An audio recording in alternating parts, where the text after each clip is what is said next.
জলদস্যুদের হাত থেকে ৬৪ দিন পর মুক্তি পেলেন জাহাজ এমভি আবদুল্লাহর থার্ড অফিসার। ফরিদপুর, বাংলাদেশি জাহাজ এমভি আবদুল্লাহর থার্ড অফিসার তারেকুল ইসলাম সোমালিয়ান জলদস্যুদের হাত থেকে মুক্তি পেয়ে গ্রামের বাড়িতে পৌঁছালে বাবা দেলোয়ার হোসেন ও মা হাসিনা বেগম বুকে জড়িয়ে নেন তাকে। সকলের চোখেই ছিল আনন্দ অশ্রু। তারেকুলের ১.৫ বছর বয়সী একমাত্র কন্যা তানজিহাকে কোলে তুলে নিয়ে আদর করছেন। স্ত্রী নুসরাত জাহান জুথির চোখে মুখে হাসি। স্বামীকে দেখতে পেয়ে কথা বলতে পারছিলেন না, অবাক চোখে তাকিয়ে রইলেন। তারেকুলের কোল থেকে নামে তানজিহা। বইছে আনন্দের জোয়ার, চলছে নানা আয়োজন। তারেকুলকে দেখতে ভিড় করছেন আত্মীয় স্বজন ও গ্রামবাসী। ৬৪ দিন পর অবশেষে বুধবার ১৫ই মে সকাল আনুমানিক ৬টার দিকে ফরিদপুরের মধুখালী উপজেলার চক্রিকান্দি গ্রামের নিজ বাড়িতে বড় ভাই হাসানের সঙ্গে এসে পৌঁছালেন সোমালিয়ান জলদস্যুদের হাত থেকে মুক্তি পাওয়া বাংলাদেশি জাহাজ এমভি আবদুল্লাহর থার্ড অফিসার তারেকুল ইসলাম।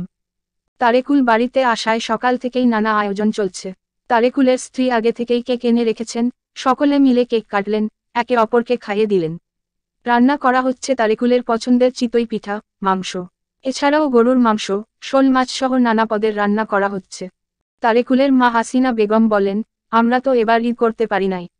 আগেই বলেছিলাম ছেলে যেদিন বাড়িতে আসবে সেই দিনই আমাদের ঈদ, আজ আমাদের ঈদ। তিনি আরও বলেন, ছেলেকে কাছে পেয়ে কি যে ভালো লাগছে তা বোঝাতে পারবো না। নামাজ পড়েছি, আল্লাহর কাছে শুকরিয়া আদায় করেছি, ছেলের পছন্দের বিভিন্ন খাবার রান্না করছি, আত্মীয় স্বজন প্রতিবেশীরা আসছে, সকলেই খুবই খুশি। তারেকুলের বাবা দেলোয়ার হোসেন বলেন, নামাজ পড়ে আল্লাহর কাছে শুকরিয়া আদায় করেছি, ছেলে সুস্থভাবে বাড়িতে আসায় খুবই খুশি, যা ভাষায় প্রকাশ করতে পারছি না।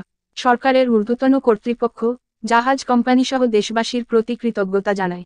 তিনি আরও বলেন, ৬৪ দিন আমাদের জীবনে স্মরণীয় হয়ে থাকবে। যখনই ওই দিনগুলোর কথা মনে পড়ে তখনই আর ভাবতে পারি না। তারেকুল ইসলাম জানান, জীবনের ওই কটা দিন স্মরণীয় হয়ে থাকবে। এখন অনেক ভালো লাগছে। ভেবেছিলাম হয়তো আর কোনোদিন কারো সঙ্গে দেখা হবে না। আল্লাহর রহমতে বাবা মায়ের দোয়ায় সুস্থভাবে ফিরে এসেছি। আমাদের উদ্ধারে যারা এগিয়ে এসেছেন তাদের কাছে আমি কৃতজ্ঞ।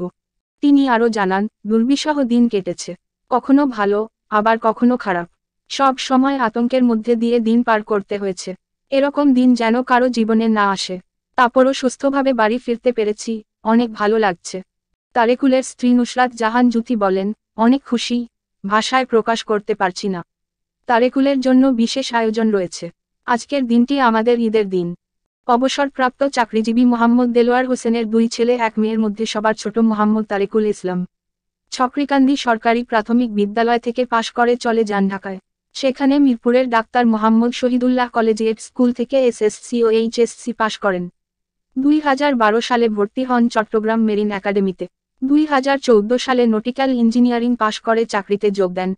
সর্বশেষ গত বছরের ডিসেম্বরে নতুন করে যোগ দিয়েছিলেন সোমালিয়ার জলদস্যুদের কবলে পড়া বাংলাদেশি জাহাজ এমভি আবদুল্লাহ থার্ড অফিসার হিসেবে। পণবন্দী 23 নাবিকের মধ্যে ফরিদপুরের সন্তান তারেকুলও পণবন্দী হিসেবে জিম্মি ছিলেন। পারিবারিক সূত্রে জানা যায়, 2019 সালের 25শে ডিসেম্বর বিয়ে করেন নাটোরের মেয়ে তৎকালীন মেডিকেলের ছাত্রী নুসরাত জাহান জুথিকে। বিবাহিত তারেকুল জুথি দম্পতির 1 বছর 5 মাস বয়সী তানজিহা নামে একটি মেয়ে রয়েছে। গত বছরের 22শে নভেম্বর বাড়ি থেকে কর্মস্থলের উদ্দেশ্যে রওনা দেন তারেকুল। এরপর 12ই মার্চ সোমালিয়ান জলদস্যুদের হাতে জিম্মি হন। 64 দিন পর দেশের মাটিতে পা রাখেন। 15ই মে দীর্ঘ 5 মাস 23 দিন পর বাড়িতে ফিরলেন তারেকুল।